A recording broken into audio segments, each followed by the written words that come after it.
India TV YouTube channel को subscribe करें और बेल आइकन दबाएं। तालिबान को आज उस समय तगड़ा झटका लगा जब अमेरिका सहित कई देशों ने अफगानिस्तान की फॉरेन फंडिंग पर रोक लगा दी। अमेरिका ने अफगानिस्तान के करीब 70,000 करोड़ रुपए रोक दिए हैं। अब सवाल ऐसे में यह है कि तालिबान सरकार कैसे चलाएगा? क्या वो अब चीन के सामने हाथ फैलाएगा या अफगानिस्तान के कीमती खनिजों को कौड़ियों के दाम पर चीन को बेच देगा? इस रिपोर्ट में देखिए।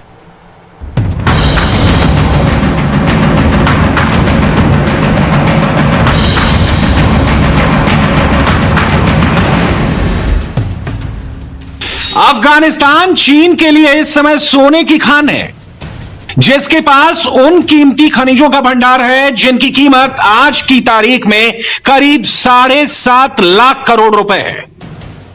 लेकिन तालिबान के लिए मजबूरी यह है कि वो अफगानिस्तान में सरकार तो बना लेगा, लेकिन सरकार चलाएगा कैसे? क्योंकि अफगानिस्तान के पास ना पैसा है और ना ही कोई फॉरेन रिजर्व है।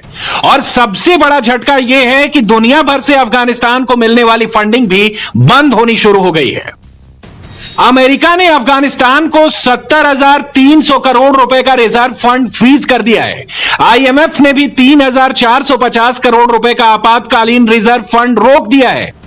इसके अलावा अगले कुछ दिनों में दूसरे कई देश भी मदद बंद कर देंगे। इसके बाद तालिबान खर्च चलाने के लिए क्या करेगा?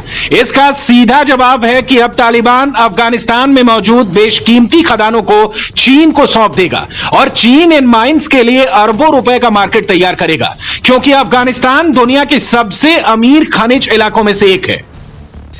अमेरिकन जियोलॉजिकल सर्वे ने 2007 में एक अनुमान लगाया था, जिसके मुताबिक अफगानिस्तान में करीब 7.5 लाख करोड़ रुपए के खनिज मौजूद हैं। 3 लाख करोड़ रुपए का लौ अयस्क, 2 लाख करोड़ का तांबा, 18,000 करोड़ रुपए का सोना, 60,000 करोड़ रुपए का नायोबियम है, जिससे सुपर कंडक्टिंग स्टील बनाया जाता है। इसके अलावा 37,000 करोड़ रुपए का कोबाल्ट है। साल 2001 में अमेरिका ने अफगानिस्तान में एंट्री मारी और 2004 तक तालिबान को भगा दिया। अफगानिस्तान में अमेरिका के कब्जे के बाद अमेरिकन जियोलॉजिकल सोसाइटी ने अफगानिस्तान में मौजूद खनिजों की जांच शुरू की। करीब 5 साल तक चले सर्वे के बाद साल 2006 में अमेरिका को अफगानिस्तान में लिथियम और नायोबियम जैसे कीमती खनिजों के भंडार होने की जानकारी मिली। पेंटागन के मुताबिक अफगान के गजनी प्रांत में बड़े पैमाने पर लिथियम जमा करने की क्षमता है। यह अब दुनिया का सबसे बड़ा लिथियम भंडार है। यही वजह है कि अफगानिस्तान को लिथियम का सऊदी अरब भी कहा जाता है। आज की तारीख में पूरी दुनिया में सबसे ज्यादा मांग लिथियम की है। लिथियम का इस्तेमाल कार की बैटरी के अलावा लैपटॉप, टैबलेट, मोबाइल और कंप्यूटर की बैटरी में किया जाता है।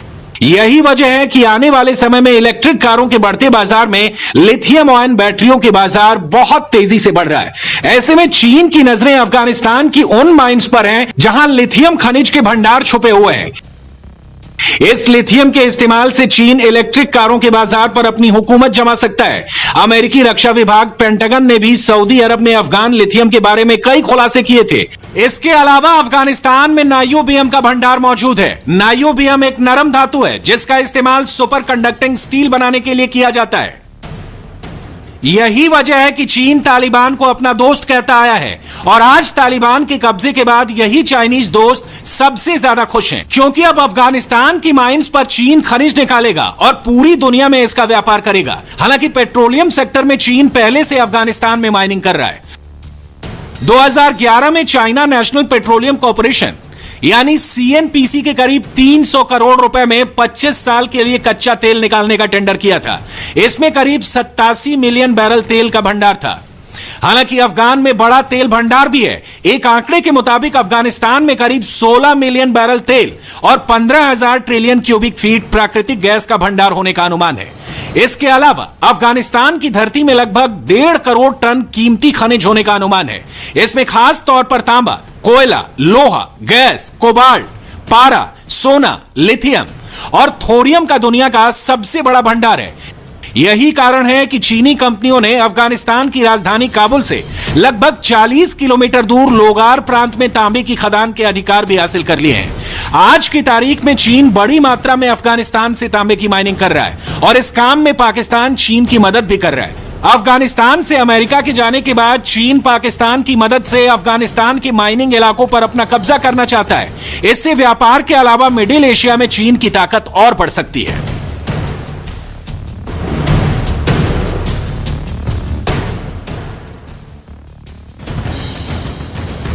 लेकिन सबसे बड़ा सवाल यह है कि जब अफगानिस्तान के पास इतने कीमती खनिजों की माइंस हैं, तो देश में इतनी गरीबी क्यों है?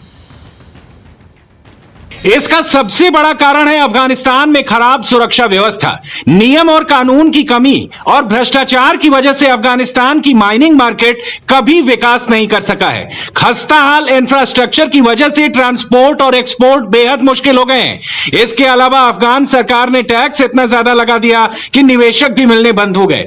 इसलिए अफगानिस्तान खनिज के जरिए कभी अमीर नहीं हो पाया। लेकिन इस बार चीन की लालची नजरें अफगानिस्तान की भारी मुनाफा देने वाली खदानों पर टिकी हुई हैं। इसमें एक खनिज चीन की ताकत को कई गुना बढ़ा सकता है। इसका नाम है रेयर अर्थ मेटल। अब यह भी समझ लीजिए कि रेयर अर्थ मेटल किन किन चीजों को बनाने में काम आने वाली चीज है। रेयर अर्थ मिनरल्स या रेयर अर्थ एलिमेंट में 17 ऐसे धातु तत्व होते हैं जो करीब 200 हाईटेक डिवाइसेस बनाने के काम आते हैं। इन हाईटेक डिवाइसेस में mobile phone, computer hard drive, electric car, computer monitor, LED television शामिल है। इनके अलावा डिफेंस सिस्टम में काम आने वाले गैजेट्स में electronic display, guidance system, laser, radar system तैयार करने में रेयर अर्थ मेटल की जरूरत पड़ती है। मौजूदा वक्त में करीब 17 तरह के ऐसे रेयर मेटल्स हैं जिनकी माइनिंग से लेकर रिफाइनिंग का ज्यादा हिस्सा चीन में ही होता है। लेकिन यूएस जियोलॉजिकल सर्वे के अनुसार साल 2019 में अमेरिका ने अपने रेयर अर्थ मिनरल्स की जरूरत का करीब 80% हिस्सा चीन से इंपोर्ट किया था। इसी तरह यूरोपीय संघ ने भी रेयर अर्थ मिनरल्स का 98% हिस्सा चीन से मंगवाया था। लेकिन अब चीन में रेयर अर्थ मिनरल्स के भंडार बहुत तेजी से कम हो रहे हैं, जबकि चीन अभी दुनिया का सबसे बड़ा मैन्युफैक्चरिंग हब है। और अगर चीन को मैन्युफैक्चरिंग का किंग बने रहना है तो उसे मिनरल्स के मार्केट पर अपनी ताकत बढ़ानी होगी। इसलिए चीन अब अफगानिस्तान की खदानों पर कब्जा करके अपना एकाधिकार जमाना चाहता है, जो भारत सहित दूसरे देशों के लिए ठीक नहीं है।